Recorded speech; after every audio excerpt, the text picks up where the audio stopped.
हम लोग इससे पहले कल तक बिहार पुलिस का 100 साइंस का क्वेश्चन को खत्म कर दिए हैं। आज हम लोग को 101 से देखना है, आगे बढ़ना है। चलिए तो देखिए, ज्यादा टाइम वेस्ट नहीं करेंगे। आप लोग से छोटा सा अपील है कि आप लोग इसी तरह से वीडियो को लाइक और शेयर करते रहिए। चलिए देखिए क्वेश्चन कहता है, जिस बल द्वारा पृथ्वी किसी वस्तु को अपने केंद्र की ओर खींचती है उसे क्या कहेंगे?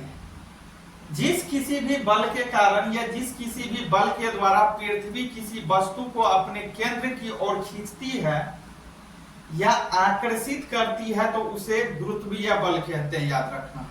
लेकिन यहाँ आंसर में है भार। थोड़ा सा देखिए क्वेश्चन आगे क्या कह रहा है। उस बल को उस वस्तु का कहते हैं, तो उस बल को उस वस्तु का जो कहेंगे भार बोलेंगे। याद रखना, क्या बोलेंगे? भार बोलेंगे। सिर्फ अगर क्वेश्चन इतना रहता, जिस बल द्वारा पृथ्वी किसी वस्तु को अपने केंद्र की ओर खींचती है या आकर्षित करती है तो बोलते गुरुत्वीय बल। चलिए आगे देखिए। और भार बराबर याद रखना है W बराबर F बराबर mg होता है। आगे देखिए, पृथ्वी के केंद्र का भार होता है, पृथ्वी जो है, इस पृथ्वी के केंद्र का भार जो होगा वह शून्य हो जाएगा। याद रखना है, पृथ्वी के केंद्र का भार क्या होता है? शून्य होता है, याद रखना। नेक्स्ट देखिए,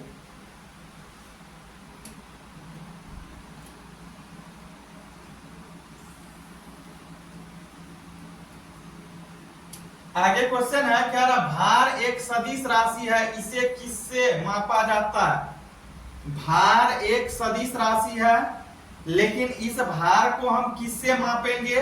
तो कमानीदार तुला होता है, उसी से मापते हैं। याद रखना, कमानीदार तुला के द्वारा भार को मापते हैं। तो कहता भार एक सदिश राशि है, इसे किससे मापा जाता है?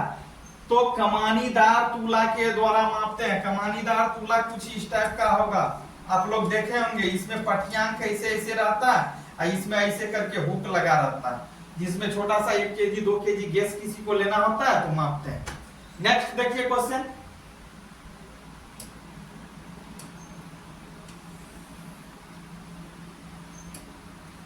आगे क्वेश्चन है, चंद्रमा पर किसी पिंड का भार, चंद्रमा पर किसी पिंड का भार पृथ्वी पर उसके चार का कितना होता है? तो पृथ्वी पर उसके चार का जो होता है ना, मतलब 1/6 गुना भाग होता है। याद रखना, 1/6 गुना, 1/6 गुना, याद रखना। चलिए नेक्स्ट देखिए, अगला क्वेश्चन है, कह रहा पृथ्वी का द्रव्यमान। अब पूछ रहा पृथ्वी का द्रव्यमान के विषय में। कह रहा पृथ्वी का द्रव्यमान के द्रव्यमान से कितना अधिक है?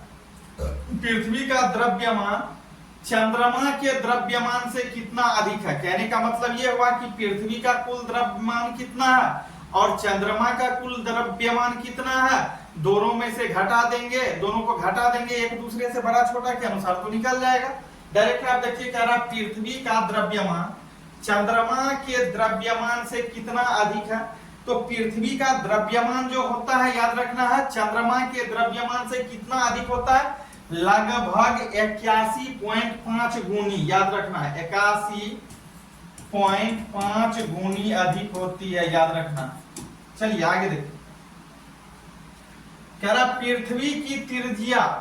अब क्या रहा, पृथ्वी की त्रिज्या का लगभग कितना गुना अधिक है? कह रहा पृथ्वी की त्रिज्या चंद्रमा की त्रिज्या का कितना अधिक है, मतलब पृथ्वी का जो त्रिज्या है वह चंद्रमा के त्रिज्या से कितना गुना अधिक है?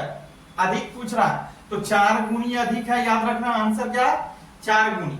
आगे देखिए, कह रहा जब लिफ्ट ए त्वरण के साथ ऊपर की ओर जाती है, लिफ्ट होता है मकान सब में, कहता है जब लिफ्ट ए त्वरण के साथ ऊपर की ओर जाती है, ऊपर की ओर जाती है, तो लिफ्ट में स्थित पिंड का भार कैसा प्रतीत होता है? तो उस समय लिफ्ट में स्थित पिंड का भार जो होगा वह बढ़ा हुआ प्रतीत होगा, बढ़ा हुआ प्रतीत होगा, याद रखना है। चलिए नेक्स्ट देखिए,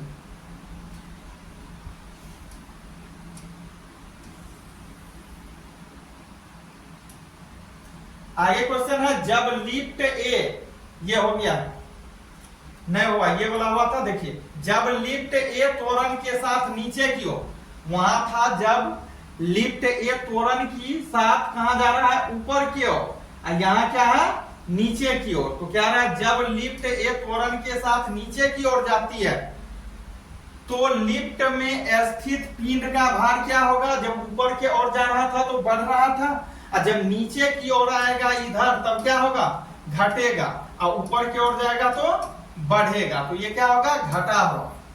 चलिए आगे देखिए, कहता है ग्रह सूर्य की परिक्रमा कैसी कक्षा में करता है। ग्रह जो है वह सूर्य की परिक्रमा करता है, लेकिन कैसी कक्षा में करता है, तो दीर्घवृत्तीय में, दीर्घ याद रखना है तो वही दिया है, दीर्घवृत्ताकार।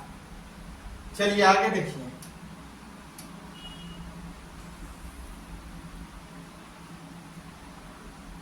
आगे क्वेश्चन है किसी भी ग्रह का क्या नियत रहता है।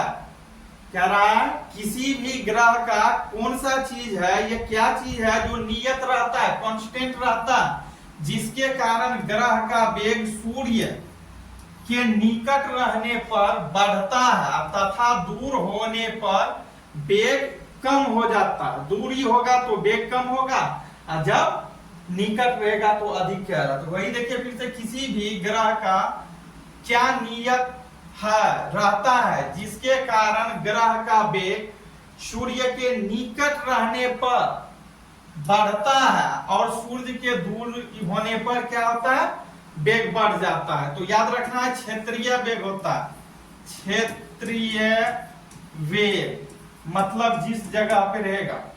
चलिए आगे देखिए, सूर्य के चारों ओर ग्रह एक वृत्ताकार, याद रखना क्या रहा, सूर्य के चारों ओर ग्रह एक चक्कर कितने समय में लगाता है। मतलब सूर्य के चारों ओर ग्रह एक चक्कर कितने समय में लगाता है, उसे उसका कहलाता है। तो क्या कहेंगे, परिक्रमण काल। इसी परिक्रमण काल को लिख देता है परिभ्रमण काल। तो चाहे आपको परिक्रमण काल दे दे, चाहे परिभ्रमण काल दे दे, ये आपको याद रखनी है। नेक्स्ट नंबर देखिए आगे 112, कह रहा बुध का परिक्रमण काल है। बुध ग्रह जो है कह रहा बुध का परिक्रमण काल है। तो बुध का परिक्रमण काल जो होता है याद रखना है 88 डेज, मतलब 88 दिन होता है, याद रखना 88 दिन। नेक्स्ट क्वेश्चन देखिए, कह रहा वरुण, वरुण भी क्या है, ग्रह है। कह रहा वरुण का परिक्रमण काल है। वरुण का परिक्रमण काल जो होता है वह 165 वर्ष होता है, याद रखना 165 वर्ष। किसका, वरुण का परिक्रमण काल। आगे देखिए,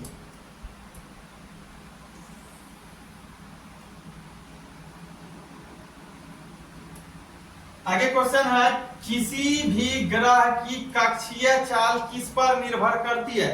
कोई ग्रह है, उस ग्रह का कक्षीय चाल किस पर निर्भर करेगा, तो पृथ्वी तल के ऊंचाई पर, याद रखना है पृथ्वी तल से उसकी ऊंचाई पर, याद रखना है पृथ्वी तल से उसकी ऊंचाई पर। आगे देखिए, कह रहा किसी भी ग्रह की कक्षीय चाल, कह रहा किसी भी ग्रह की कक्षीय चाल किस पर निर्भर नहीं करता है, वहां था निर्भर करता है, और क्वेश्चन में यहां है निर्भर नहीं करता है। तो याद रखना है उपग्रहों को द्रव्यमान पर, यहां याद रखना उपग्रहों के होता को हो गया, उपग्रहों के द्रव्यमान पर।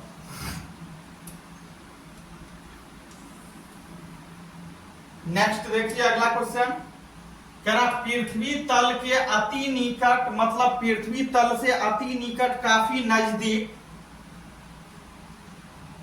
चक्कर लगाने वाले उपग्रह की कक्षीय चाल लगभग कितनी होती है। तो उस समय उपग्रह की कक्षीय चाल जो होती है कितना, 8 किलोमीटर प्रति सेकेंड होता है, याद रखना नेक्स्ट देखिए आगे क्वेश्चन। आगे क्वेश्चन कह रहा पृथ्वी तल के निकट चक्कर लगाने वाले उपग्रह की परिक्रमा या परिक्रमण काल या परिभ्रमण का कितना होता है? तो याद रखना है 1 घंटा 24 मिनट, 1 घंटा 24 मिनट याद रखना है। चलिए आगे देखिए।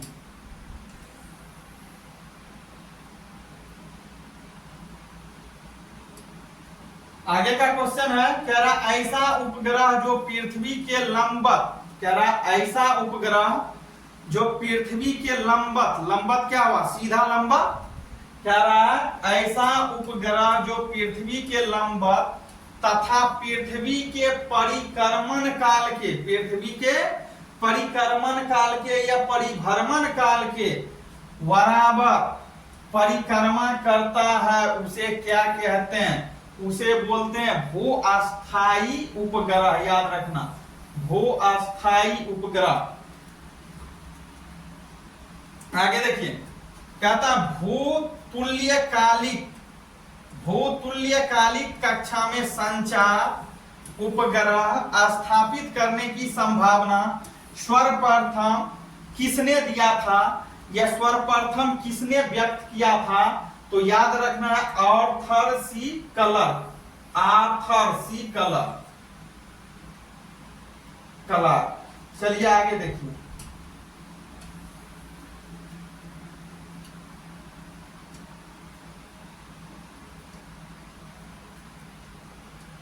आगे हम लोग का क्वेश्चन है कह रहा वह न्यूनतम वेग जिससे किसी पिंड को पृथ्वी की सतह से ऊपर की ओर फेंकने पर गुरुत्वीय क्षेत्र को पार कर जाए कहलाता है? वह कहलाएगा पलायन वेग। याद रखना कौन सा वेग? पलायन वेग।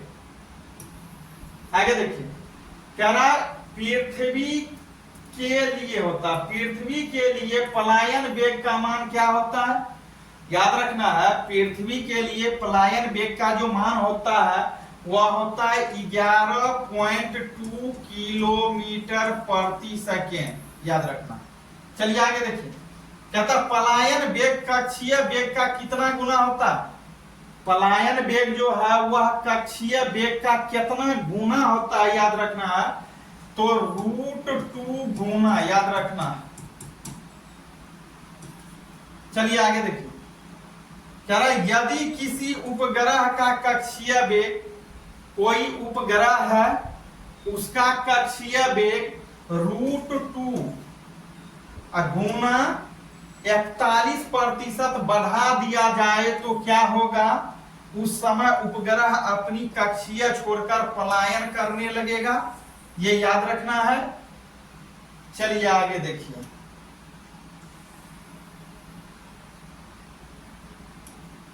आगे क्वेश्चन दिया हुआ भू अस्थिर या तुल्यकाली उपग्रह के घूर्णन का आवर्त काल कितना होता है? तो 24 घंटे इसका आवर्त काल होता है। किसका? कह रहा भू अस्थिर या तुल्यकाली उपग्रह के घूर्णन का आवर्त काल जो होता है, आवर्त समय जो होता है 24 घंटे होता है। याद रखना 24 घंटे। नेक्स्ट देखिए कह रहा सूर्य के लिए पलायन वेग का मान कितना होता है? सूर्य के लिए पलायन वेग का मान जो होता है वह होता है 42 किलोमीटर पर सेकेंड। आगे देखिए कह रहा चंद्रमा के लिए पलायन वेग का मान कितना होता है? चंद्रमा के लिए याद रखना है कई बार पूछा गया है कि पलायन वेग का मान जो होता है वह होता है 2.37 किलोमीटर प्रति सेकेंड। चलिए आगे देखिए। आगे क्या रहा कृत्रिम उपग्रह के अंदर प्रत्येक वस्तु की स्थिति क्या होती है? तो कृत्रिम उपग्रह के अंदर प्रत्येक वस्तु की स्थिति जो होती है वह होता है भारहीनता की स्थिति में। भारहीनता याद रखना। आगे देखिए कह रहा चंद्रमा को अपने अक्ष के सापेक्ष, चंद्रमा जो है उसको अपने अक्ष के सापेक्ष एक चक्कर लगाने में कितना समय लगता है ये यहां लिख सकते थे, कुल कितना समय लगता है, तो 28 दिन का पूरा टाइम लगता है, याद रखना। आगे देखिए,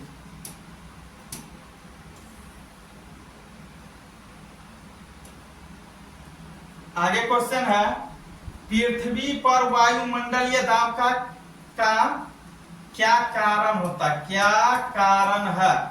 पृथ्वी पर वायुमंडलीय दाब का क्या कारण है? तो पृथ्वी पर वायुमंडलीय दाब का मुख्य कारण जो है वह है गुरुत्वाकर्षण, याद रखना, गुरुत्वाकर्षण। नेक्स्ट देखिए, मानव द्वारा बनाए गए उपग्रह कहां स्थापित होते हैं? मानव ने जो उपग्रह बनाया है, तो कह रहा मानव के द्वारा बनाए गए उपग्रह कहां पर स्थापित होते हैं? तो थर्मोस्फीयर पे, याद रखना, थर्मोस्फीयर। चलिए इससे आगे फिर कल मिलते हैं।